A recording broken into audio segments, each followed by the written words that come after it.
The thirst for freebie is a great power. In the Baltics, it gives birth to rather strange economic concepts with the help of which the local authorities want to raise the level of socio-economic development of their countries. Latvia has been particularly successful lately. Latvian Prime Minister Krišjānis calls for a rejection of transit thinking and opposes it with intellectual reindustrialization, saying that it will be financed by Europe.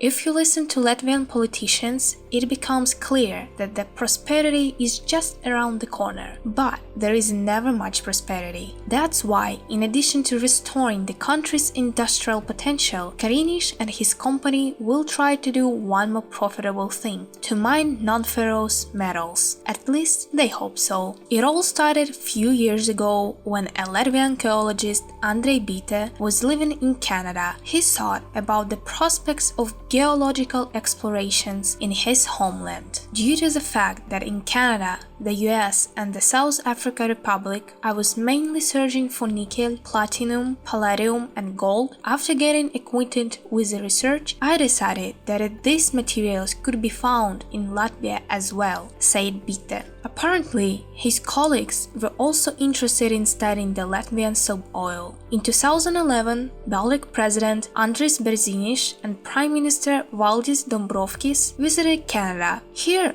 they arranged a meeting with representatives of the geological company Inventus Mining Corporation, including Andrej Bite. The firm persuaded Latvia's top officials to start searching for the non-ferrous metal deposits as soon as possible, and even told them exactly where to start prospecting in the southern part of Kurzeme. But these plans have run into an obstacle in the form of Latvian legislation. Until recently, the state simply didn't have the right to explore and mine on the private land holdings. The Canadians urged Latvia to remove these legal obstacles, but for some reason the country was in no hurry. The issue was postponed for a long time, even though the research of mineral resources was included in the National Development Plan of Latvia for 2014-2020. There are plans, but no practical activities. If Latvian laws allowed us to explore the sub-oils, we could have gone there as quickly as possible. It seems to us that nickel, platinum, palladium and gold can be found in Latvia. If all these were discovered, it would be a huge gain for the Latvian economy. We can be sure that Latvia would be much richer in a blink of an eye, said Andrej Bite. The local authorities listened to him only in 2020. Kariņš's government approved amendments to the sub-oil law, and last month the Sejm voted for them. In general, now there is nothing to stop Latvia from starting to research and mine precious metals. But they cannot do it on their own. Local state and private companies have no experience in this field of work. It's likely that geological exploration will be carried out by foreigners. If the Latvian government agrees to allocate money for prospecting without requiring any guarantees of results, Inventus Mining Corporation or other companies will profit in any case, and then they will say, sorry, it didn't work out. This version is proved by the fact that during the Soviet Union, nothing precious was found in the depths of Latvia, although they were looking for it. So far, the research for the non-ferrous metals on the territory of Latvia seems to be another adventure of the local authorities. This is not their first attempt to find nature's gifts. Earlier, the authorities of the Republic dreamed about shale gas. They did and stopped. If you want to know if we have gas in Latvia, I would answer yes, we do.